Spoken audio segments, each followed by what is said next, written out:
De un infarto cardíaco, falleció el 6 de julio de 1962 William Faulkner, Premio Nobel de Literatura en 1949.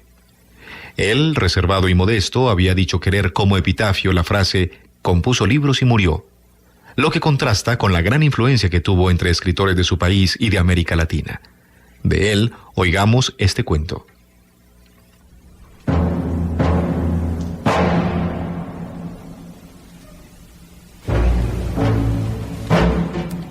Wash Jones.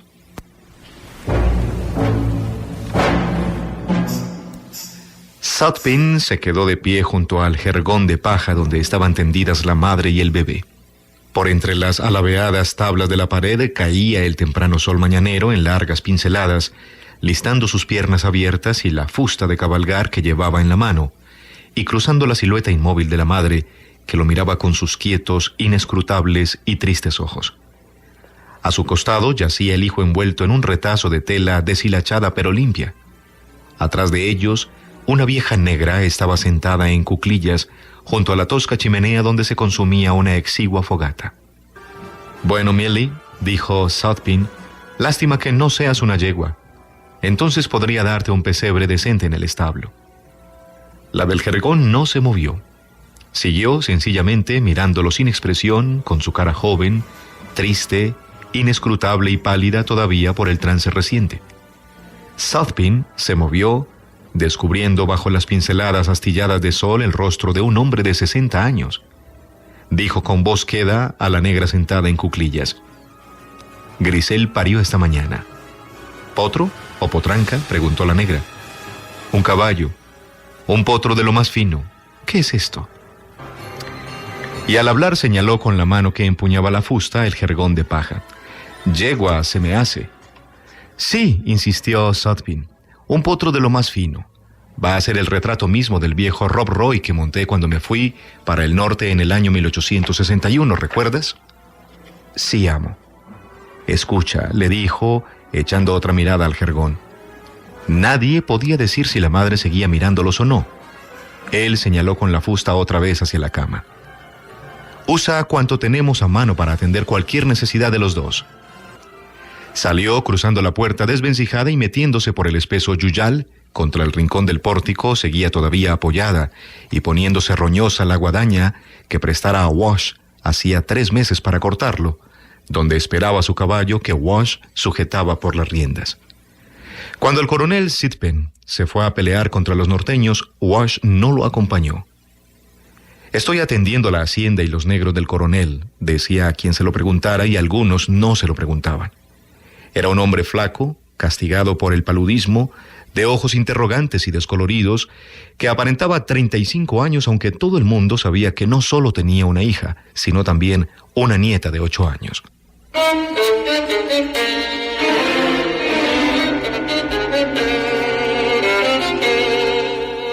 Aquello era mentira, como sabían muy bien la mayor parte de las personas a quienes se lo decía. Los escasos hombres que quedaban entre los 18 y los 50 años de edad. También había algunos que creían que él mismo se lo creía, aunque veían que había tenido el seso suficiente para no poner su dicho a prueba con la señora Sitpen, ni con los esclavos de Sitpen. Según murmuraban las malas lenguas, estos estaban bien enterados, solo que, acaso, eran demasiado indolentes y apáticos para hacer averiguaciones. Ellos sabían que la única relación de Wash con la hacienda de Sitpen era que, durante muchos años, el coronel le había permitido usar la choza desvencijada que Sitpen construyera en sus tiempos de soltero para cabaña de pesca en un pantano del río que cruzaba la hacienda, y que desde entonces se había ido deteriorando por falta de uso, y ahora parecía una fiera o vieja que se hubiera arrastrado, desgarrándose hasta allá para llenar de agua sus fauces mientras moría. Los esclavos de Sitpen se habían enterado de lo que andaba diciendo y los hizo reír. No era la primera vez que se reían de él y que a sus espaldas lo llamaban basura blanca.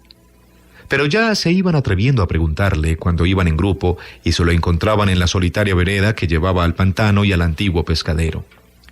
«¿Por qué no estás en la guerra, hombre blanco?».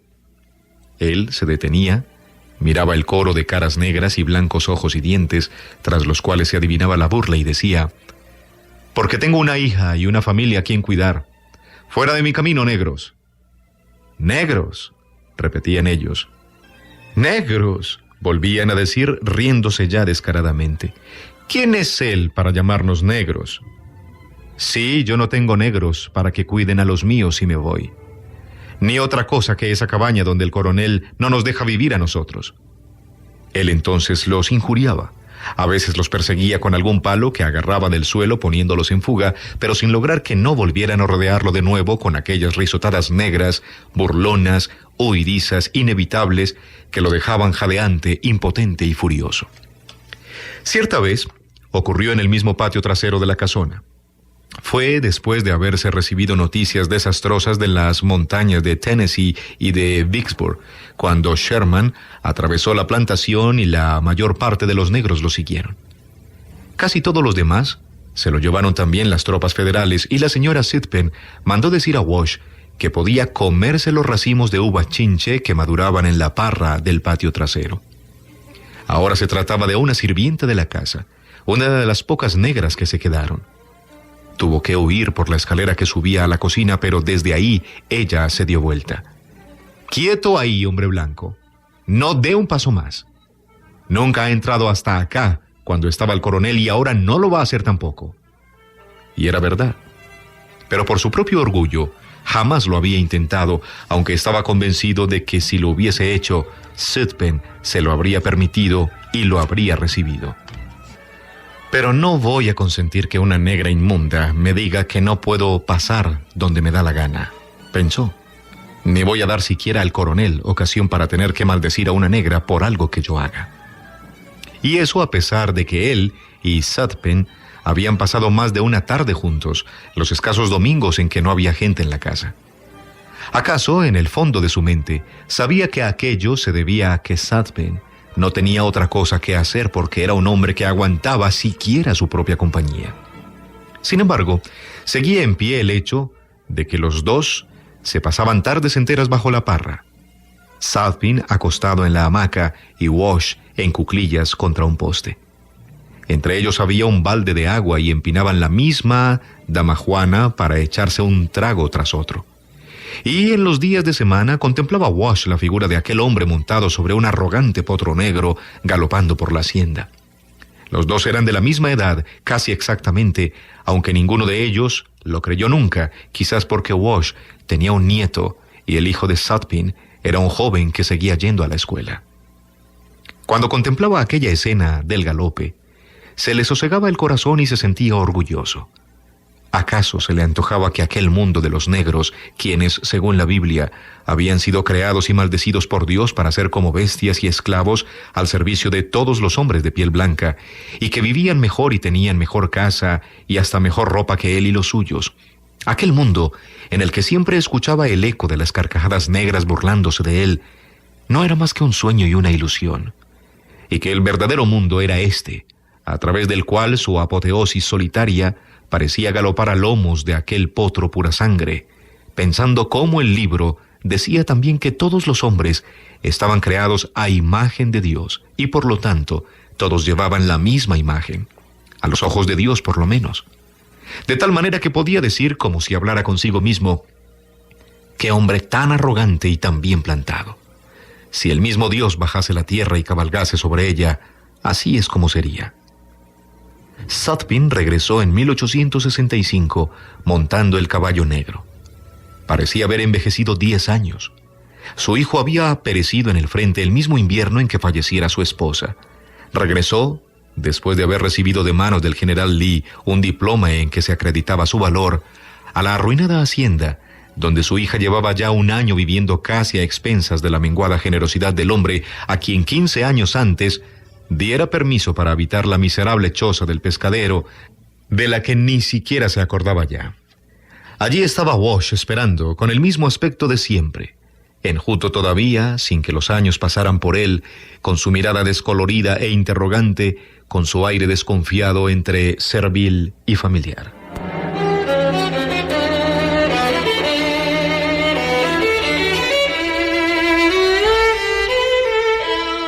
«Bueno, coronel», lo saludó Wash, Nos mataron, pero no nos derrotaron todavía, ¿verdad?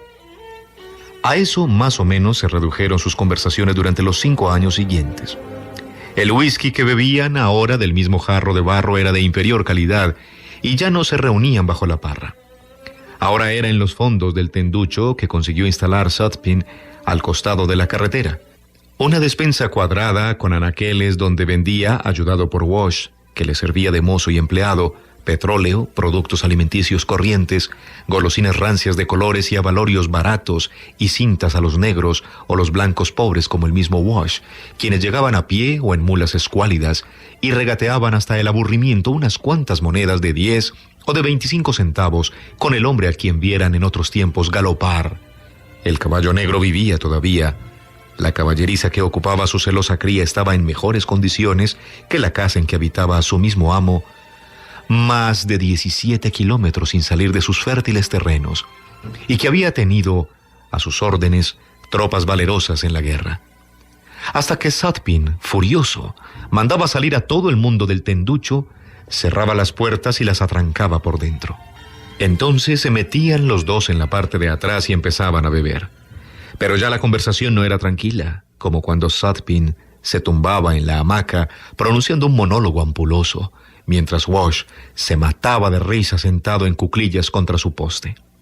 Ahora también se sentaban los dos, pero Sutpin ocupaba la única silla mientras Wash echaba manos de cualquier cajón o cacharro, y eso por poco tiempo, porque enseguida empezaba Sutpin a subirse por las paredes en un ataque de furia, impotente, levantándose como un desaforado y volviéndose a sentar para declarar una vez más que iba a agarrar su pistola y a ensillar su caballo negro y a salir galopando hasta Washington y matar a Lincoln, que ya entonces estaba muerto, y a Sherman, quien entonces era un civil.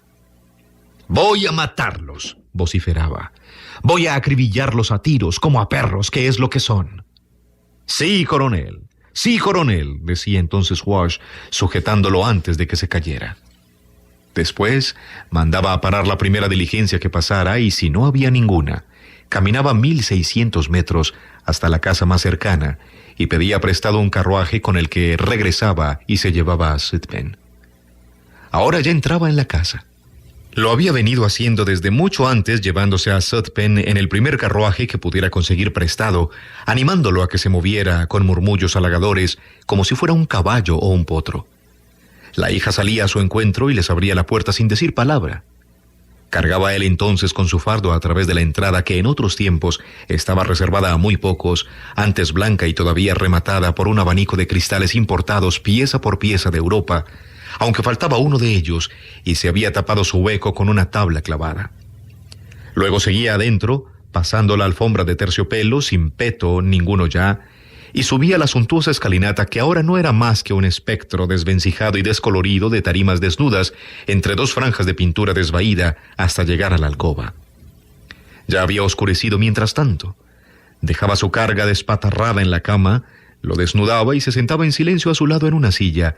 Al poco tiempo se asomaba la hija a la puerta. «Ya se arregló todo», solía decirle él. «No se preocupe, señorita Judith». Luego oscurecía y al cabo de un rato se tendía en el suelo junto a la cama, aunque no se quedaba dormido, porque no tardaba el de la cama en agitarse, a veces antes de la medianoche, emitir un gruñido y luego preguntar: «Wash». «Aquí estoy, coronel. Vuélvase a dormir. Todavía no nos han derrotado, ¿verdad? Con usted y conmigo no hay quien pueda». Por aquellas fechas ya había visto Wash la cinta que llevaba su nieta en la cintura. Tenía 15 años y era mujer, según ocurría un tanto prematuramente a las muchachas como ella. Sabía la procedencia de aquella cinta, se la había venido viendo con todo lo demás diariamente desde hacía 3 años, y de nada le hubiese valido mentirle sobre dónde la había conseguido, cosa que a ella no se le ocurrió, porque se sentía al mismo tiempo orgullosa, mohína y temerosa. «No está mal», le dijo su abuelo. «Si el coronel quiso regalártela, supongo que le habrás dado las gracias».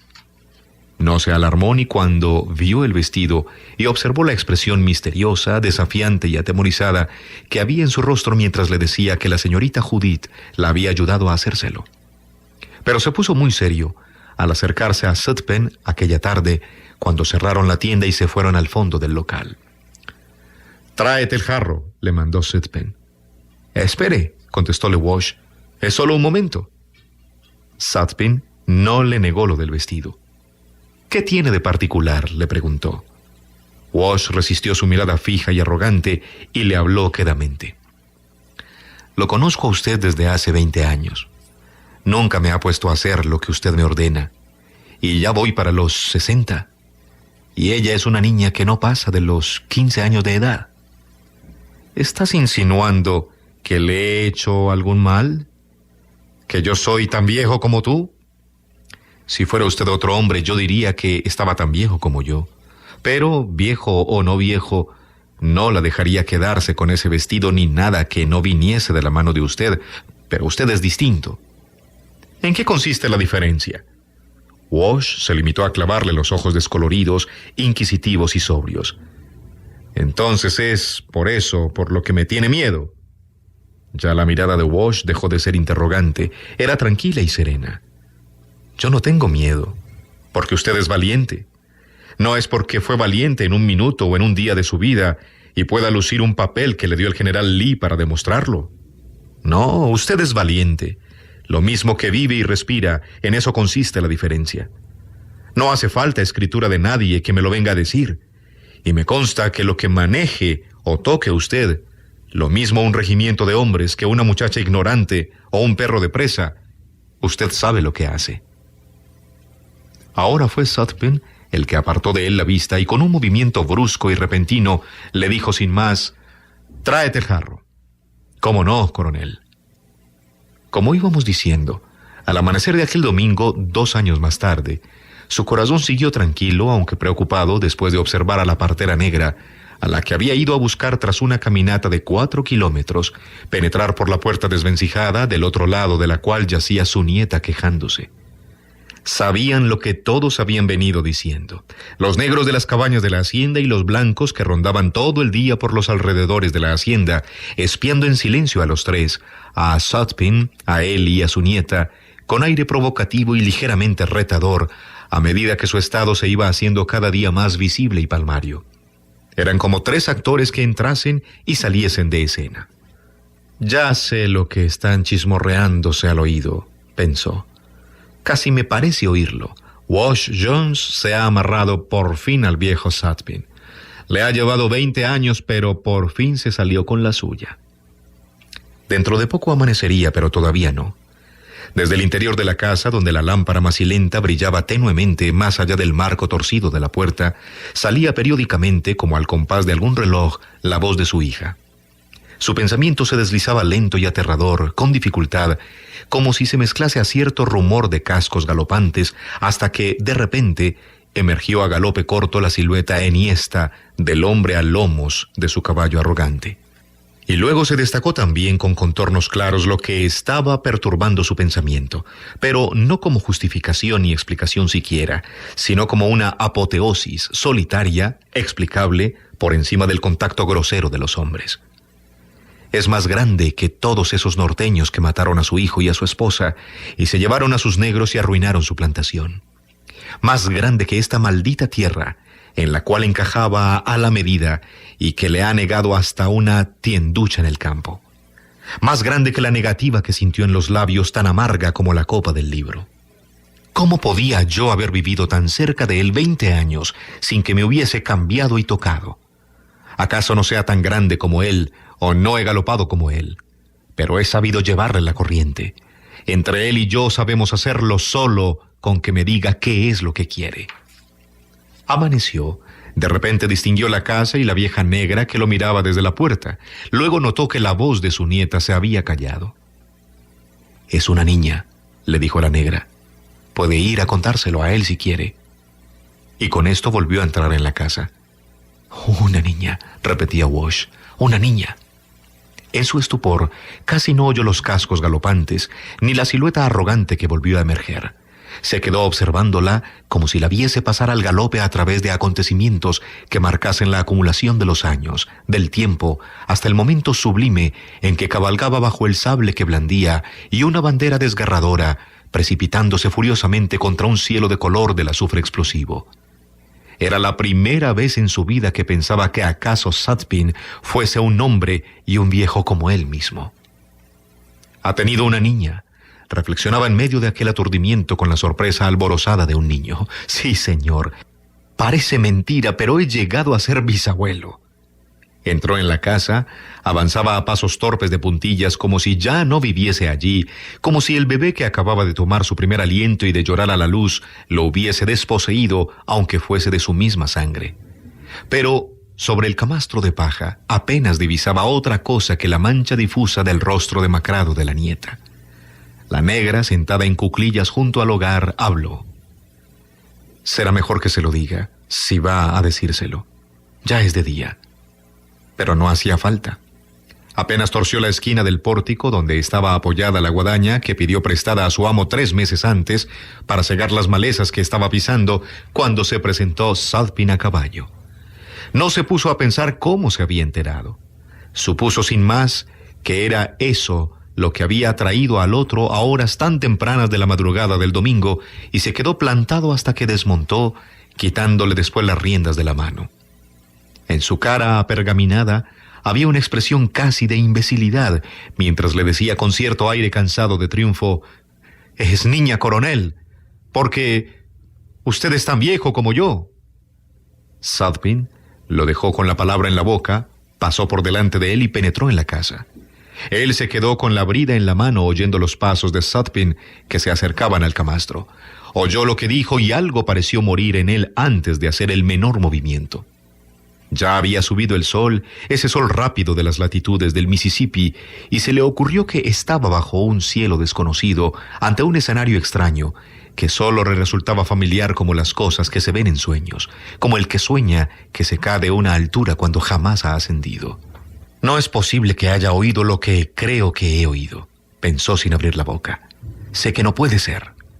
Sin embargo, la voz, aquella voz familiar que pronunciara las palabras, seguía todavía hablando, contándole a la vieja negra no sé qué de un perro recién parido aquella madrugada. Por eso se ha levantado tan temprano, pensó.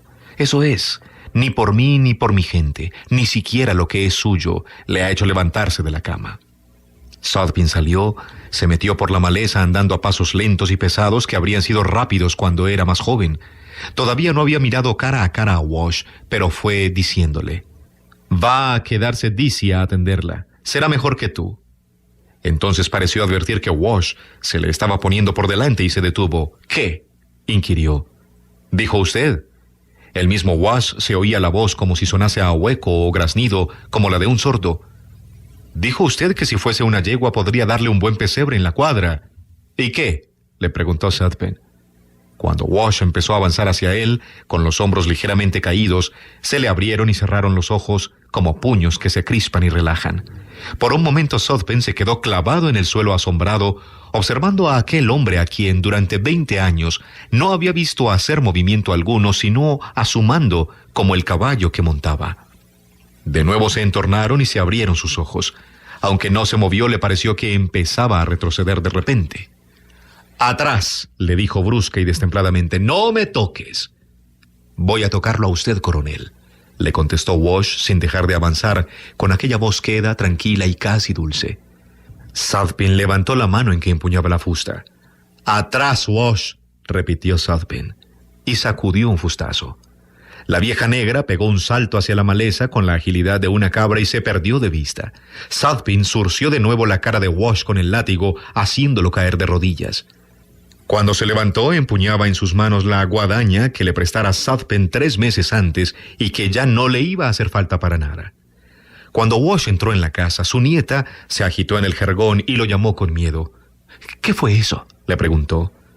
«¿Qué fue qué, hija? Ese alboroto allá afuera». «No fue nada», contestó él suavemente, arrodillándose a su lado y tocándole la frente con mano torpe. «¿Quieres alguna cosa?». «Un trago de agua», murmuró ella con voz quejumbrosa. «Llevo ya mucho tiempo con ganas de tomar un trago de agua, pero no hay nadie que me haga caso ni a quien yo le importe nada». «Ahora mismo», le dijo él cariñosamente. Se levantó con movimientos tiesos, le trajo el cubo de agua, le levantó la cabeza para que pudiese beber y luego se la apoyó otra vez en el camastro, observando cómo se daba vuelta con cara de piedras a su criatura. Pero un momento después vio que estaba llorando en silencio. «Vaya, vaya», le dijo aplacándola, «no debes hacer eso. La vieja dice y asegura que es una nena muy bonita. Ya pasó todo, no hay por qué llorar ahora».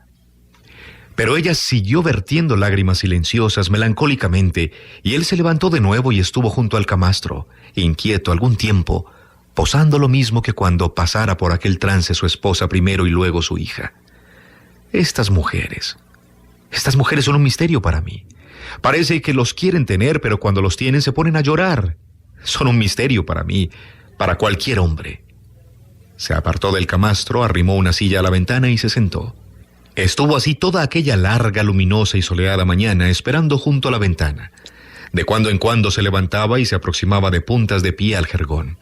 Pero ya su nieta se había quedado dormida, con la cara triste, tranquila y cansada, y la nena en el hueco de sus brazos. Luego volvió a la silla, se sentó una vez más, esperó y se extrañó de cómo tardaban tanto, hasta que recordó que era domingo.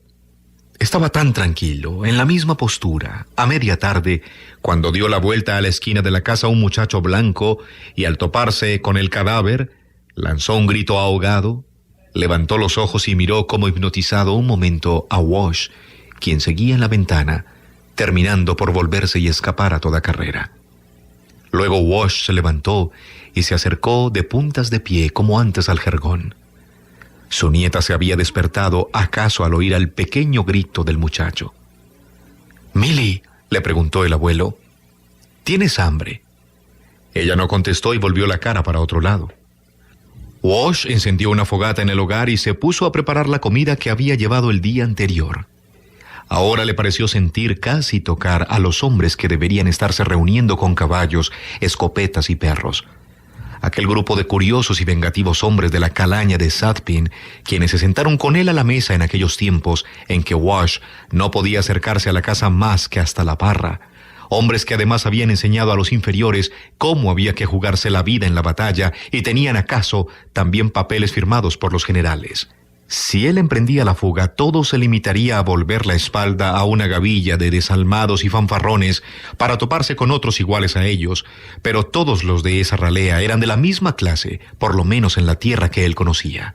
Y era viejo, demasiado viejo hasta para huir, si es lo que fuera a hacer. Ya estaba acercándose el sol hacia su ocaso. La criatura había estado llorando. Cuando se aproximó al camastro vio a su nieta amamantándola con su misma cara amada e inescrutable. «¿No tienes hambre todavía?», le dijo. «No quiero nada». «Tienes que comer». Ella ya no contestó y miró a su bebé. Wash volvió a su silla y vio que se había puesto el sol. «Ya no pueden tardar mucho», pensó.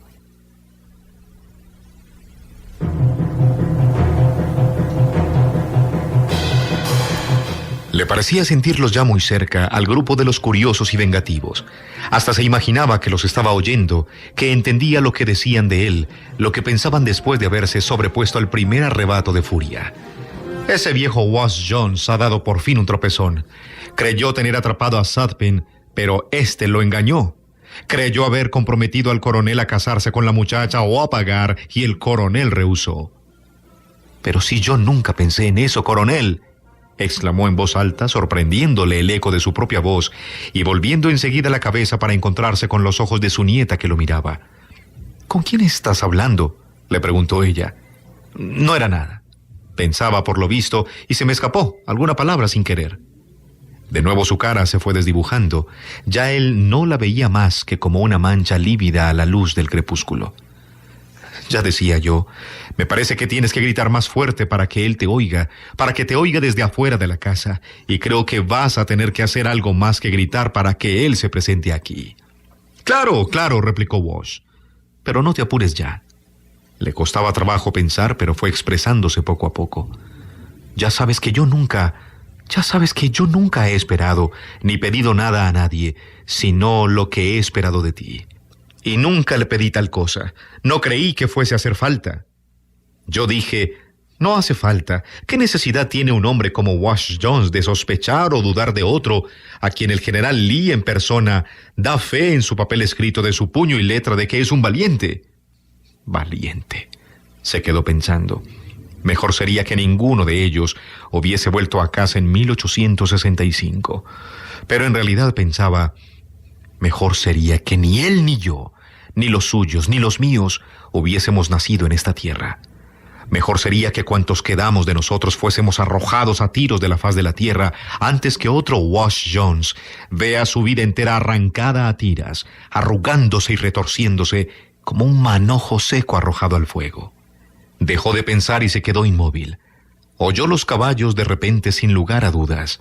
Poco después vio el reflejo de la linterna y las siluetas de hombres que se movían y percibió los relucientes caños de las escopetas, su inquieto fulgor. Un hombre desmontó y se agachó. A la luz del farol sobre el cadáver, empuñaba una pistola. Cuando se incorporó, miró a la casa. «Jones», dijo. «Aquí estoy», contestó tranquilamente Wash desde la ventana. «¿Es usted mayor?» «Salga». «Ahora mismo», contestó sin levantar la voz. «Espere que atienda primero a mi nieta». «Nosotros la atenderemos. Salga, vamos». «Ahora mismo, mayor. Un momento. Háganos una señal con la luz. Encienda su lámpara». «Ahora mismo, en un momento». Oyeron cómo se perdía su voz en el interior de la casa, aunque no pudieron ver cómo se acercaba rápidamente a la grieta de la chimenea, donde guardaba un cuchillo de caza, lo único de valor que había en su vida y en su hogar. Se enorgullecía de él por lo agudo de su filo. Se fue hacia el camastro, desde el cual salió la voz de su nieta. «¿Quién es? Enciende la lámpara, abuelo». «No va a hacer falta luz, hija. Solo me va a llevar un momento», le contestó arrodillándose, andando a tientas hacia el lugar desde donde saliera su voz y preguntándole en un susurro: «¿Dónde estás? ¿Dónde estás?» «Aquí mismo», contestó ella con voz medrosa. «¿Dónde quieres que esté? ¿Qué es lo que...?» La mano de él le tocó la cara. ¿Qué es, abuelo? «Jones», repitió el otro, «salga afuera». «Un momento nada más, mayor», replicó él. Entonces se levantó y empezó a moverse rápidamente. Sabía a oscuras dónde estaba la lata de petróleo y le constaba que estaba llena, puesto que no hacía 2 días la había llenado en la tienda y la tuvo guardada allí, hasta que se la llevó a caballo a casa porque pesaban mucho 19 litros. Todavía quedaban algunas brasas en el hogar. Además, la destartalada casucha era como yesca. Las brasas, la chimenea y las paredes explotaron en una sola llamarada azul. Recortándose contra ella, los hombres que esperaban lo vieron abalanzarse hacia afuera en un instante frenético, guadaña en mano, mientras los caballos retrocedían y corcoveaban aterrados. Los frenaron y lograron volverlos hacia el resplandor. La magra figura seguía destacándose fiera y serenamente, avanzando contra ellos y blandiendo la guadaña. «¡Jones!», le gritó el jefe. «¡Alto! ¡Alto o disparo, Jones! ¡Jones!». La espectral y furiosa figura continuaba proyectándose contra el fondo encendido de las llamaradas crepitantes. Con la guadaña en alto arremetió contra ellos, contra los ojos desorbitados y empavorecidos de los caballos y los relampagueantes caños de las escopetas, sin un grito, sin una palabra.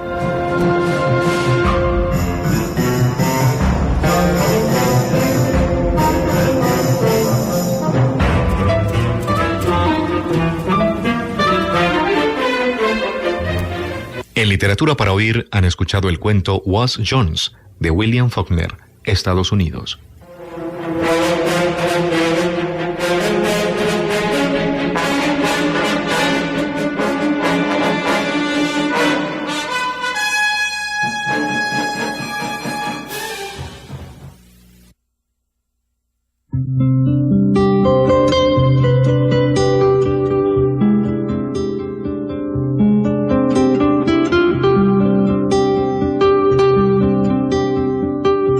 Literatura para oír. Textos, relatos, cuentos y narraciones hablados. Realizador Jorge Echavarría. Lector Carlos Ignacio Cardona.